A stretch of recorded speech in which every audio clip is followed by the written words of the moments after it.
ఇన్ని విపరీతమైన పరిస్థితుల మధ్య స్కాముల మీద స్కాములు జరుగుతూ ఉన్నాయి.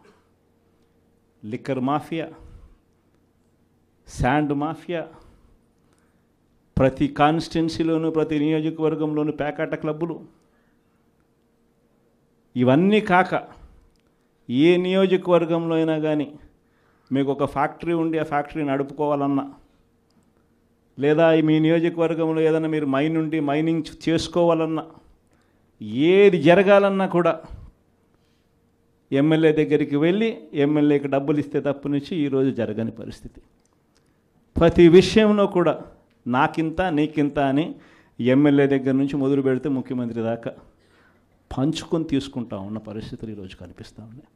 ఈరోజు ఉద్యమ బాట పట్టడానికి, పోరాట బాట పట్టడానికి ఇక సమయం మనమంతకు మనమే ముందుకు తీసుకొని రావాల్సిన పరిస్థితుల్లోకి ఈరోజు మనం అడుగులు వేస్తూ ఉన్నాం. మళ్ళీ ఈ నెల 27వ తారీఖున ఇంకొక కార్యక్రమానికి పిలుపునిస్తా ఉన్నాం. ఈ కార్యక్రమం కరెంటు బిల్లుల మీద షాక్ కొట్టే విధంగా ఏకంగా 15,000 కోట్ల రూపాయలు బాదుడే బాదుడు అనే కార్యక్రమానికి చంద్రబాబు నాయుడు గారు శ్రీకారం చుట్టారు. కేవలం 6 నెలలు గడవకు మునిపే ఈరోజు ప్రజల చేతుల్లో ఉన్న బిల్లులు మీరు చూస్తే, నేరుడు నెలకు వచ్చిన బిల్లు ఎంత, డిసెంబర్లో వచ్చిన బిల్లు ఎంత అని చెప్పి తేడా చూస్తే ఆ తేడా ఇట్టే కనిపిస్తూ ఉంది.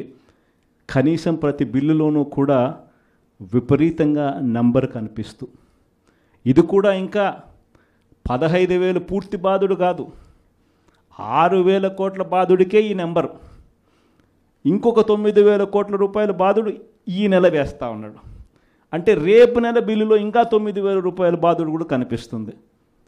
మరి ఇలాంటి పరిస్థితిలో బిల్లులు చూపించి, మహిళలందరూ కూడా బిల్లులు చూపించి బిల్లులు కాలుస్తూ ఉన్న పరిస్థితి కనిపిస్తూ ఉంది నిరసన తెలుపుతూ.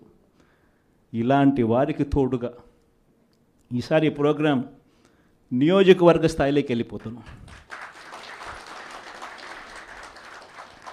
మొన్న రైతులకు సంబంధించి జిల్లా స్థాయిలో చేసినాం.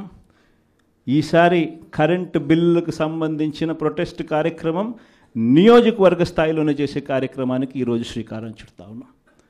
ఈ కార్యక్రమం 27వ తారీఖున పార్టీ కరెంటు బిల్లుల బాదుడే బాదుడుకు నిరసనగా ప్రజలకు తోడుగా ఉండే కార్యక్రమం చేయబోతా ఉంది 27వ తారీఖున. మళ్ళీ 3వ తారీఖున, జనవరి 3వ తారీఖున చదువుకుంటున్న పిల్లల కోసం విద్యా దీవెన అందక